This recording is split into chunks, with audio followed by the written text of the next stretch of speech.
جو ان کی مطلب اولاد تھی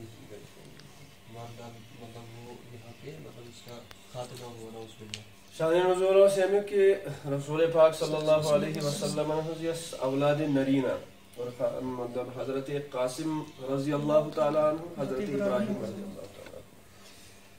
تم سپدے وفات بچپنس مز اور منافقینوں تو مشرقینوں لوگ تانا زنی کر کہ نعوذ باللہ رسول اللہ صلی اللہ علیہ وسلم کی جو اولاد نرینہ ہے یہ سپدے رخصت وہیں اس دین ونن یم تی رخصت سپدن پھر ان کو دین کا جو ہے آگے وارث جب کوئی نہیں ہوگا تو دین ان کا کون بتائے گا.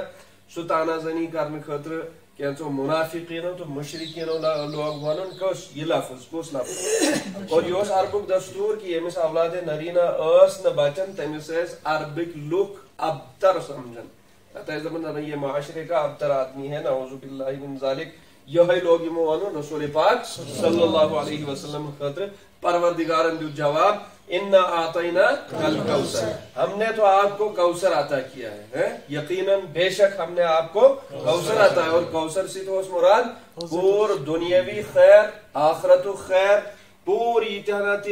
کوثر کی لحاظ کہ اگر یم مقطوع نسل چھو تو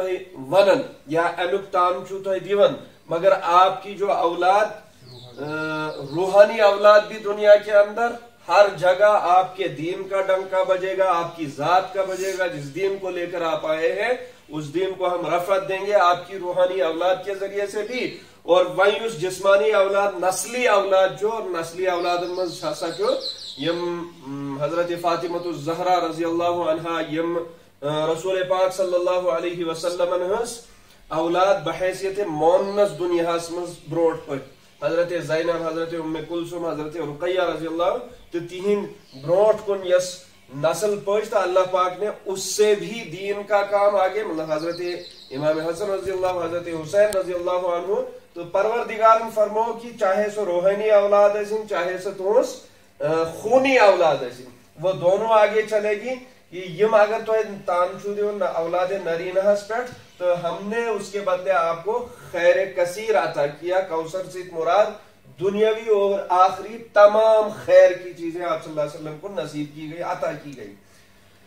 اور آخرت یہ دنیاوی کوثر کی لحاظ ہے. آخرت کی لحاظ سے حوض کوثر سوچے سارے پتا کہ حوض کوثر پر رسول اللہ صلی اللہ علیہ وسلم تشریف فرما ہوں گے اور اپنی امت کو حوض کوثر کا پانی پلائیں گے. جو آخرت کی لحاظ اگر نموز تو حوض کوثر مراد فصلی لربک ونحر بس آپ نماز پڑھیے اپنے رب کے لیے ونحر اور قربانی کیجیے.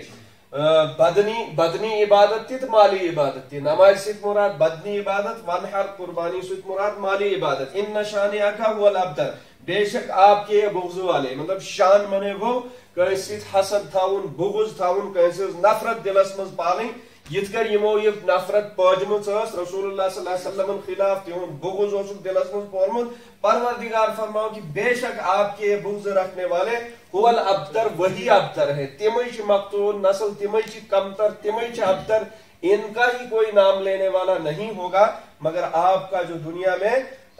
آپ کے دین کا آپ کی رفعت کا آپ کے ذکر کا اس کو ہم ایسی رفعت عطا کریں گے کہ پور دنیا مز رفعت. اور یہ ظاہر بعد خدا بزرگ تو یہ قصہ مختصر